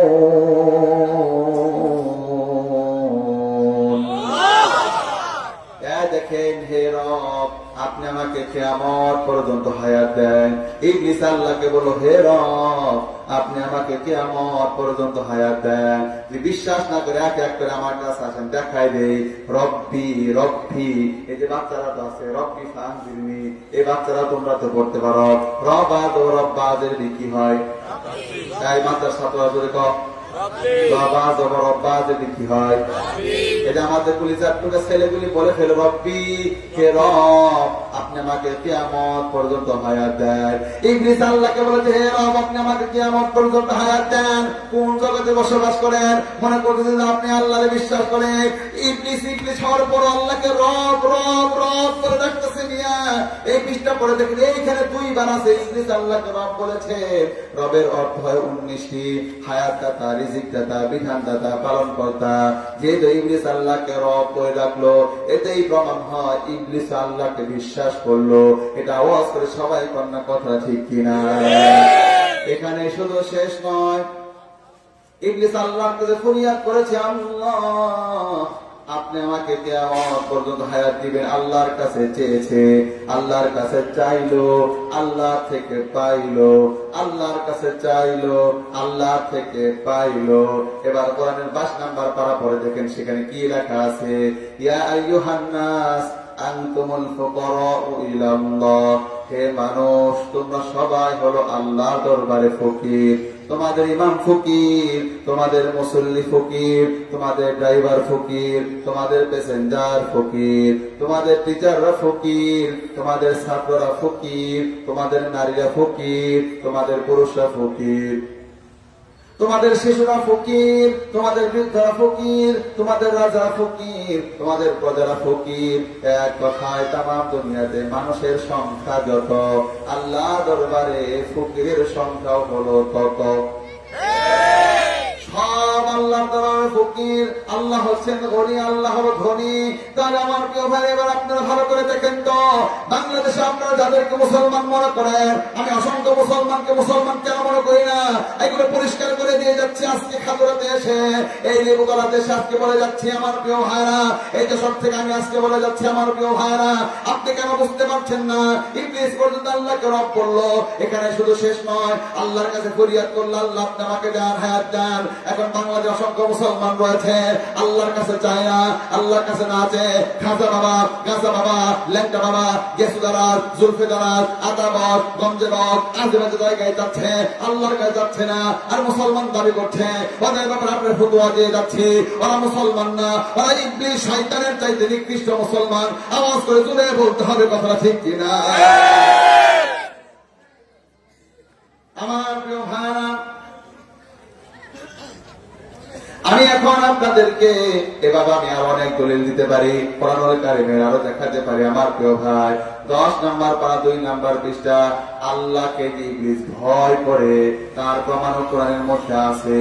28 নাম্বার পারা আপনি সেখানে পাবেন, 28 নাম্বার পারা 6 নাম্বার পৃষ্ঠাতে ইবলিস আল্লাহকে বিশ্বজাহান প্রতিপালক তিনি ভয় করে, ওইখানে এটাও লেখা আছে, ইন্নী আখাফুল্লাহ রাব্বাল আলামিন,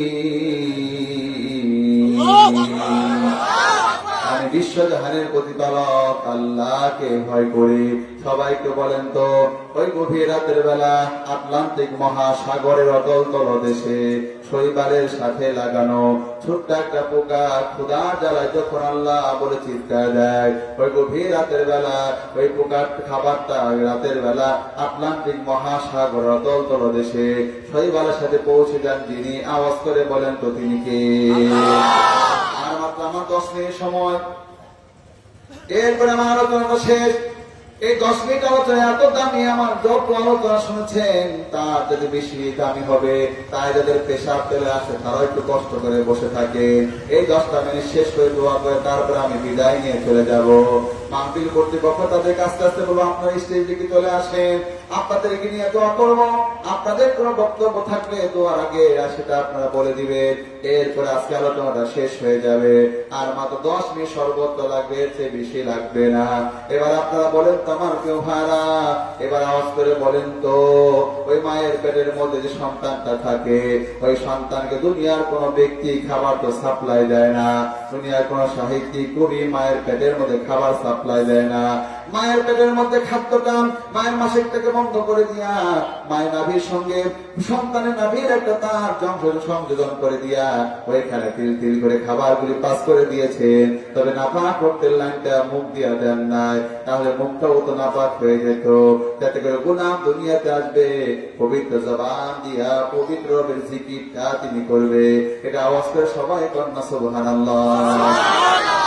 এবার সবাই আওয়াজ করে বলেন তো, ওই মায়ের পেটের মধ্যে সন্তানের খাদ্যটা সাপ্লাই দিয়েছেন যিনি, আওয়াজ করে কন্যা তিনি কে? মায়ের পেট থেকে বের হওয়ার পরে আপনি কি খাবেন? কারো যখন টেনশন নাই, 6 মাস পূর্বে আপনার খাদ্যগুলি মায়ের বুকের মধ্যে রিজার্ভ করে রেখে দিয়েছে। এত সুন্দর খাবার, খুব বেশি গরম করলো না, খুব বেশি ঠান্ডা করলো না, খুব বেশি ঘন করলো না, আবার একেবারে পাতলাও করলো না, খুব বেশি মিষ্টি করলো না, আবার মিষ্টি ছাড়াও করলো না। বাচ্চার তো খাবারটা, দুধটা যদি গরম হতো তাহলে বাচ্চার ঠোঁটটা তো পড়ে যেত। মায়ের বুকে দুধটা যদি খুব ঠান্ডা হতো বাচ্চার সর্দি লেগে যেত।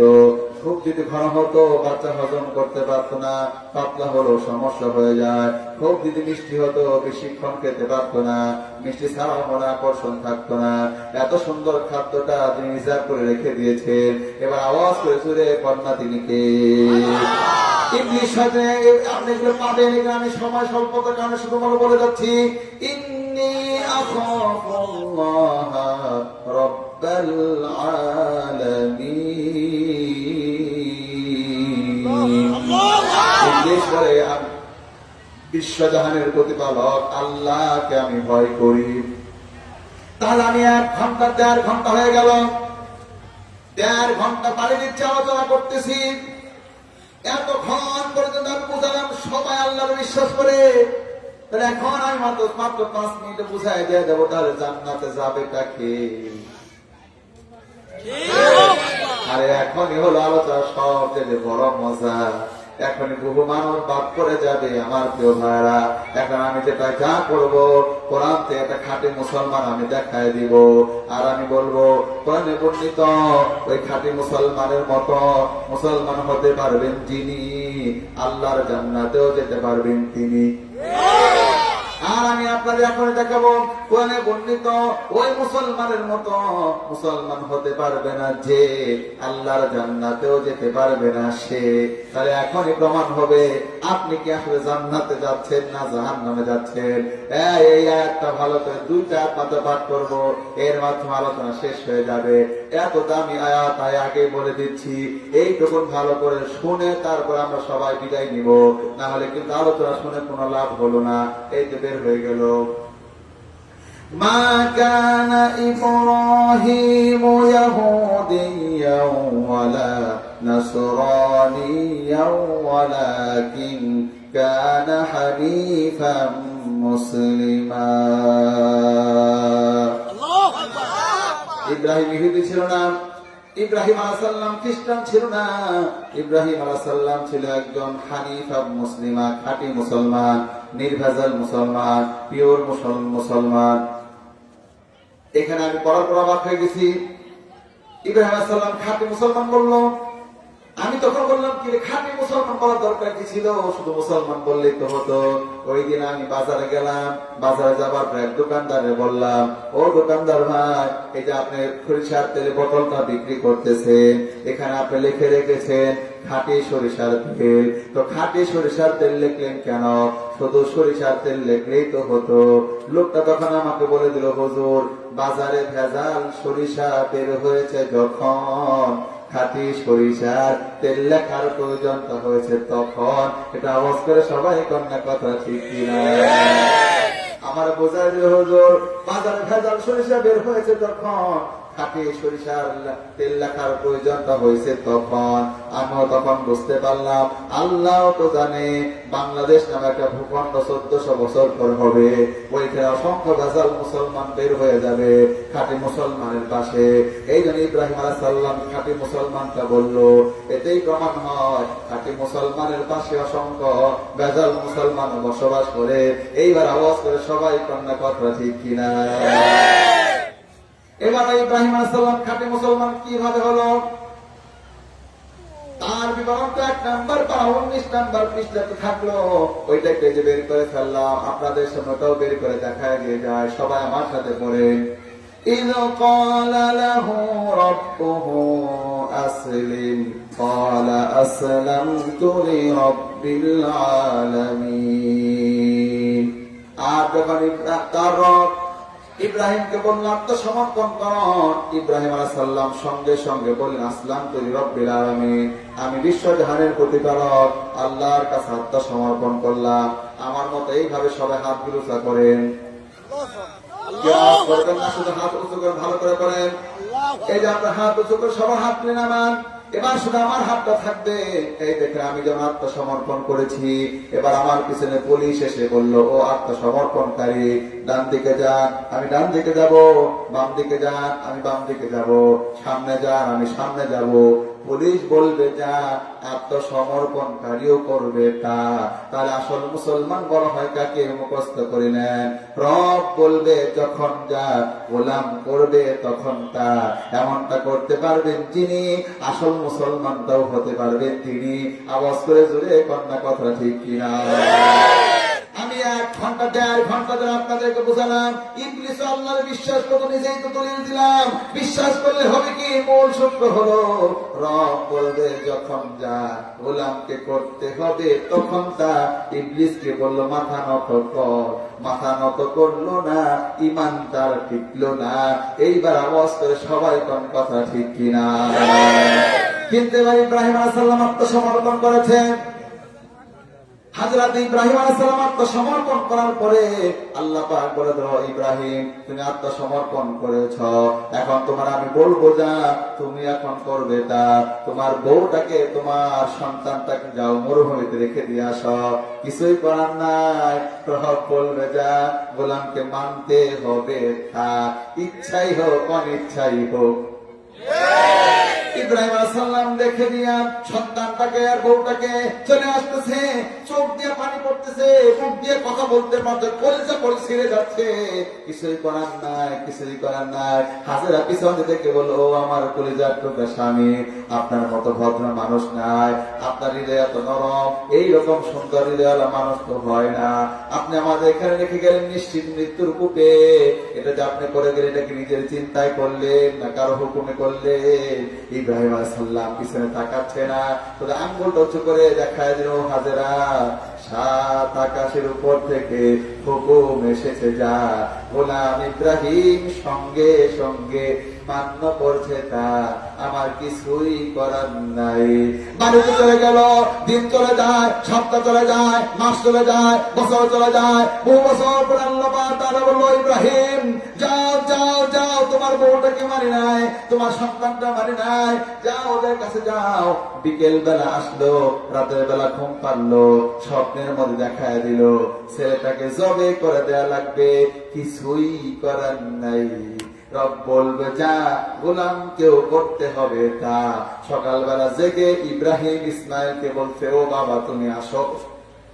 এবার ইব্রাহিম আলাইহিস সালাম ছেলেকে বলছেন ইয়া বুনাইয়া ইন্নী আরা ফিল মানামি আন্নী আযবাহুকা ফানজুর মাযা তারা। হে কলিজার টুকরা সন্তান, সুবহানাল্লাহ, শব্দ দেখছেন কি? কলিজার টুকরা সন্তান, আমি দেখলাম তোমাকে আমি জবে করতেছি, তোমার মতামতটা কি? আমার মালিক তো বলছে বাবা আমার তো কিছুই করার নাই, আমি তো করবই, এবার তুমি বলো। এবার সে উত্তরটা দিচ্ছে কি, এটাও কোরআনের মধ্যে বলা আছে। ছেলে হয় এই জন্য 2 রকমের, একটা হয় সুসন্তান আর একটা হয় কুসন্তান। দেখেন সুসন্তানটা কি বলবে, ইয়া আবাতি ফাআল মা তু'মার সাতাজিদুনি ইনশাআল্লাহু মিনাস সাবিরিন। হে কলিজার টুকরা বাবা, সত্যি যদি এটা আল্লাহর হুকুম হয় তাহলে পরে আপনি আপনার কাজ করে আপনি আমাকে ধৈর্যশীল হিসাবে পেয়ে যাবে। তার মানে আমি ছেলে কল্লা দিয়ে দিব আর আমি বাবা কক্ষরে চালাই দিব।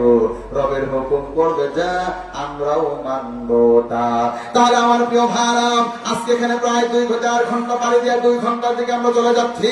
এত লম্বা সময় আমি আপনাদের সামনে বক্তব্য করলাম, আমি আপনাদেরকে দেখালাম সবাই আল্লাহকে বিশ্বাস করে আসল মুসলমান হবেন তিনি।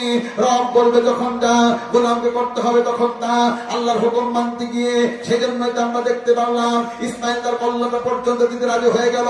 আল্লাহর হুকুম মানতে গিয়া ইব্রাহিম আলাইহিস সালাম আগুনের মধ্যে ঝাঁপ দিল। আল্লাহর হুকুম মানতে গিয়া মুসা আলাইহিস সালাম সমুদ্র পাড়ি দিল। আল্লাহর হুকুম মানতে গিয়ে বিশ্বনবী পর্যন্ত দাঁতটা ফেলে দিল। আল্লাহর হুকুম মানতে গিয়া নবীর চাচা আমির হামজা কলিজাটা পর্যন্ত বিসর্জন দিয়ে দিল। আল্লাহর হুকুম মানতে গিয়া নবীর নাতি ইমাম হুসাইন রাদিয়াল্লাহু তাআলা আনহু কারবালার প্রান্তরে টোটাল মাথাটা কল্লাটা ফেলে দিল।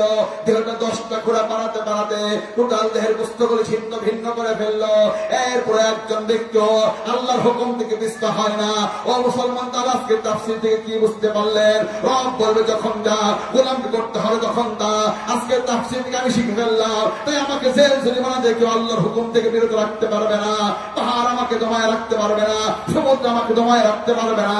আঙুলের কুণ্ডলি বাড়ি দিয়ে আমার বক্তব্য হলো, শ্বাস থাকবে যতক্ষণ, আল্লাহর পথে অবিচল থাকবে ততক্ষণ। আওয়াজ করে বলেন কথা ঠিক কিনা? এবার আমি আপনাদেরকে সবাই, আপনারা বললেন বিবেকের কাছে এবার শেষ মেসেজটা দিয়ে যাই। আপনারা বলেন হুজুর প্রয়োজন হলে আমরাও ইসলামের জন্য কল্লা দিয়ে দিব।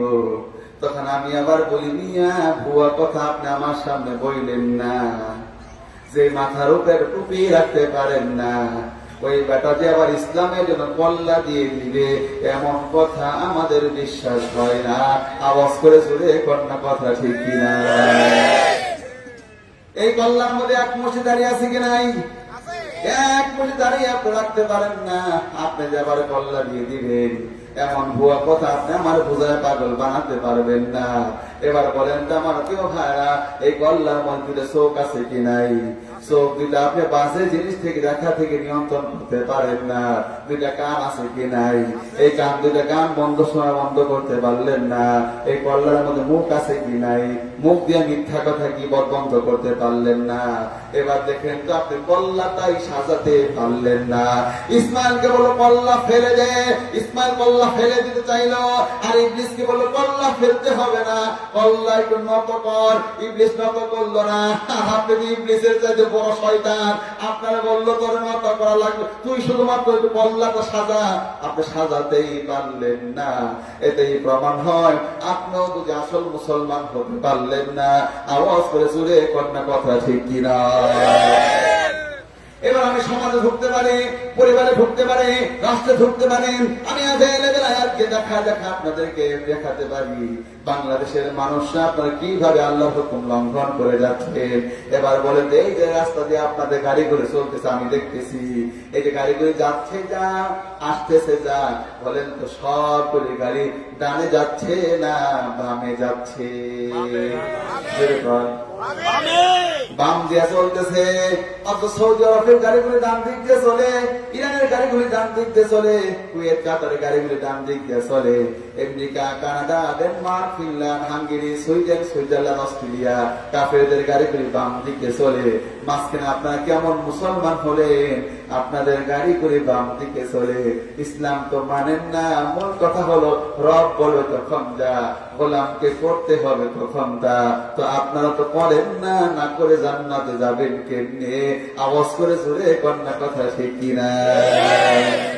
আমার প্রিয় ভাইরা, এই যে কোরআনের 6 নম্বর পারাতে আছে, ওয়াসারিকু ওয়াসারিকাতু ফাকতাউ আইদিয়াহুমা, চোর যদি চুরি করে তাহলে তার হাতটা কেটে দাও। আপনারা বলেন তো স্বাধীনতার পর থেকে এখন পর্যন্ত একজন চোরের হাত আপনারা কেটেছেন নাকি? উত্তর হবে না। তার মানে এখন পর্যন্ত এই আইনটা কোনোদিন আপনারা মানলেন না।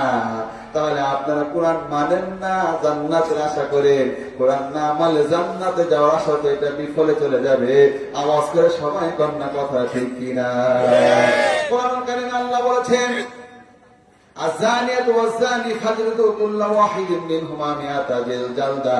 জেরাকারী 100 জোড়া মারো। আপনি জোড়া মারবেন দূরের কথা, ঢাকা শহরগুলিতে প্রতিদালয়গুলি চলতেছে, মদের লাইসেন্স দিয়ে দিয়ে মদের ব্যবসাগুলি চলতেছে। এবার আমি শত শত বিধান দেখাতে পারি, শত শত বিধান দেখাতে পারি, আপনারা মানেন না। তাহলে এবার আপনারা বলেন তো, ইবলিস আল্লাহর বিশ্বাস করে হুকুম না মেনে যদি কাফের হয়, তাহলে আমার কেউ ভাড়া কাদিয়ানি যদি টোটাল কোরআনের 4টা অক্ষর না মানার কারণে কাফের হয়, এভাবে অসংখ্য হুকুম লঙ্ঘন করে যান, আপনি তার শুধুমাত্র মুমিন হয়, নিজের বেলায় ভালা আর মানুষের বেলায় খারাপ, এইরকম চিন্তা করতে পারেন ঠিকই, এই চিন্তা দিয়ে আল্লাহর জান্নাত পর্যন্ত পৌঁছানো যাবে না।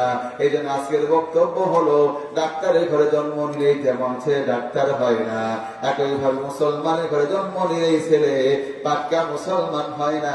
এবার সবাই আওয়াজ করে শেষ কথাটা বন্যা কথা ঠিক কিনা? سبحانك اللهم وبحمدك أشهد أن لا إله إلا أنت أستغفرك وأتوب إليك। আমি আশা করি আমার বক্তব্যটা চিন্তা করবেন, আল্লাহ যেন সবাইকে চিন্তার খোরাক দান করে। আমরা বলছি আমিন। আমার মাস্টার কমিটির কেউ থাকলে আসেন, কথা আছে কিনা তাদের? যাবেন না, আমি তো নাকি বলছি শুনে নাই। সবাই সূরা ফাতিহা পড়ুন, সূরা ইখলাস 3বার পড়েন। আউযু বিল্লাহি মিনাশ শাইতানির রাজীম, বিসমিল্লাহির রহমানির রহিম।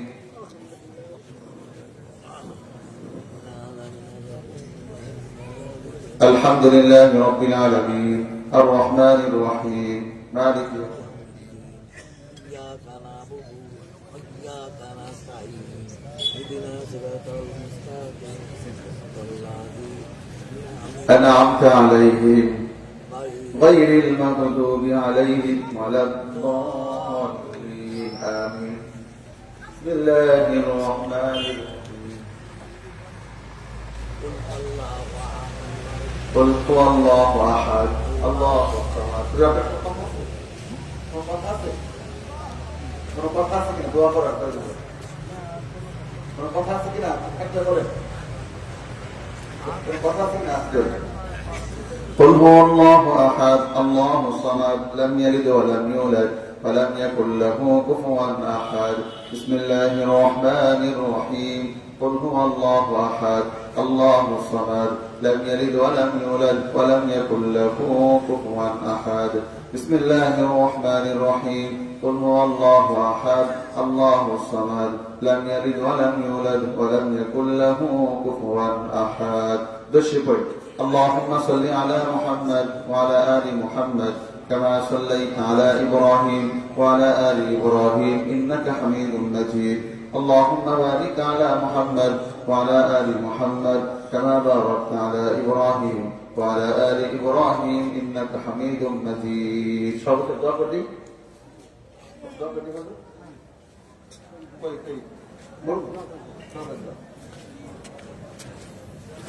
اللهم آمين. ربنا ظلمنا أنفسنا وإن لم تغفر لنا وترحمنا لنكونن من الخاسرين.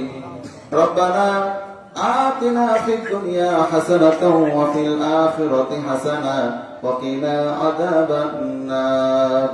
رب ارحمهما كما ربياني صغيرا رب ارحمهما كما ربيانا صغيرا. রব্বুল আলামিন, গভীর রাত হয়ে গেল, তাম দুনিয়ার লক্ষ লক্ষ মানবগুলি ঘুমিয়ে পড়ল, হাজার হাজার মানবগুলি এই গভীর রাতের বেলা পাপের মধ্যে লিপ্ত হয়ে গেল। ও রব, আপনি আমার সময় তাকায় দেখে আল্লাহ তাআলা যশোরের আপনার বান্দাগুলি কিভাবে কোরআনের পাশে তারা বসে থাকলো, কত মনোযোগ দিয়ে তারা কোরআনের কথাগুলি শুনলো, কত আবেগ নিয়ে কোরআনের ব্যথাগুলি তারা বুঝতে পারলো। ও রব্বুল আলামিন, আপনার কাছে ফরিয়াদ করছি, যে সন্তান তার বাবার জন্য আজকে হাত উত্তোলন করেছে, যে মেয়েটা তার মায়ের জন্য আজকে হাত উত্তোলন করেছে, ও রব, বাবাকে দুনিয়ার কোন সন্তান ভুলতে পারে না। বাবার লাগানো গাছ বাড়িতে আছে, বাবা স্কন্ধকার কবরে শুয়ে আছে, মায়ের তাকে বহন করা মাটি করে আজও দেখা যায়, কিন্তু এই মাকে আর দেখা যায় না। এমন এতিম হয়ে দুটি হাত তুলে যেই সন্তানগুলি চোখের পানিটা ছেড়ে দিল, আল্লাহ পাক আমার সন্তানদের মা বাবাদের কবরগুলি জান্নাতের টুকরায় পরিণত করে দেন। ও রব্বুল আলামিন, আপনার কাছে আবদার করছি আল্লাহ, এই এলাকার সন্তান যারা বিদেশে আছে, আল্লাহ তাদেরকে আপনি কবুল করে নেন। এই এলাকার সন্তান যারা দেশে আছে, বেকারত্ব জীবন কাটাচ্ছে, তাদের কর্মসংস্থানের ব্যবস্থা করে দেন। আল্লাহ যত মা বোনেরা কোরআন শোনার জন্য, তাফসীর শোনার জন্য এসেছে, মাদের কায়েশা এবং খাদিজার মতো আপনি মঞ্জুর করে নেন। আল্লাহ তাআলা এই মাদ্রাসাকে আপনি কবুল করে নেন। আল্লাহ এই মাদ্রাসাকে আপনি কবুল করে নেন। আল্লাহ মাদ্রাসার শিক্ষকদেরকে আপনি কবুল করে নেন। আল্লাহ এই মাদ্রাসার শিক্ষকদের আমার কত পছন্দ হয়। আল্লাহ মাওলানা মোশাররফ সাহেব বড় ভালো মানুষ, আল্লাহ প্রিন্সিপাল মনিরুজ্জামান সাহেব বড় ভালো মানুষ, আল্লাহ তারা অন্যান্য শিক্ষকরা কত ভালো, ছাত্রগুলি কত ভদ্র। আল্লাহ এতগুলি ছাত্র আজকে চাকরি নিল, তাদের মা বাবাদেরকে আপনি কবুল করে নেন। আল্লাহ এখানে সভাপতি সাহেব পাশে বসে আছে, হাজার হাজার টাকা এই মানুষগুলি দান করেছে। আল্লাহ কত বান্দারা দান করলো, আমি এখানে বসে বসে ওখানে শুনেছি। আল্লাহ যারা আজকের মাহফিলে দান করেছে, আল্লাহ দানবীরদের দানগুলি আপনি কবুল করে নেন। এই মাদ্রাসার শুরু থেকে যারা সাহায্য সহযোগিতা করেছে, সবাইকে আপনি কবুল করে নেন। কিয়ামত পর্যন্ত এই প্রতিষ্ঠানটা যেন আল্লাহ ধারাবাহিক ভাবে মেহনত করে যেতে পারে, আল্লাহ সেই তৌফিক দান করে দেন। আল্লাহ দয়া করে মায়া করে মাদ্রাসার পাশে এলাকার সব মানুষগুলোকে এসে আল্লাহ কাজ করার তৌফিক দান করে দেন। ও রব্বুল আলামিন, দয়া করে মায়া করে মসজিদ যখন আজান হয়ে যাবে, এলাকার সব মানুষগুলো যেন দলবদ্ধ ভাবে মসজিদে গিয়ে জামাতের সঙ্গে নামাজ আদায় করতে পারে। আল্লাহ দয়া করে সেই তৌফিক আপনি দান করে দেন। ও রব্বুল আলামিন, আপনার কাছে ফরিয়াদ করছি আল্লাহ, এলাকার সন্তানগুলি সবাই যেন মাদ্রাসায় তার সন্তানটা পাঠাতে পারে, কোরআনের হাফেজ যেন বানাতে পারে, এমন একজন নেককার সন্তানের বাবা যেন সবাই হতে পারে। আল্লাহ দয়া করে নেককার সন্তানের বাবা হওয়ার তৌফিক দেন, নেককার সন্তানের দাদা হওয়ার তৌফিক দেন, নেককার সন্তান নানা হওয়ার তৌফিক দেন। আল্লাহ আমার মায়েরাও যারা আজকে তাফসীরটা শুনলো, আল্লাহ মায়েদের রোগ ব্যাধিগুলো আপনি দূর করে দেন, দুশ্চিন্তা করে দূর করে দেন। যারা এখানে অভাবে আছে অভাব দূর করে দেন, যারা রোগী আছে রোগগুলি দূর করে দেন। আল্লাহ সবার জন্য একটা দোয়া আমি আপনার দরবারে করতে চাই। হযরত আবু বকরের ঘরের কোনায় কোনায় যেমন রহমত আপনি ঢেলে দিয়েছিলেন, আমার নিয়ামত দিয়া করুণা দিয়া এখানকার সবার ঘর বাড়িগুলিকে আপনি ভরপুর করে দেন। ربنا تقبل منا إنك أنت السميع العليم وتب علينا يا مولانا إنك أنت التواب الرحيم سبحان ربك رب العزة عما يصفون وسلام على المرسلين واجعل آخر كلمتنا عند الموت لا إله إلا الله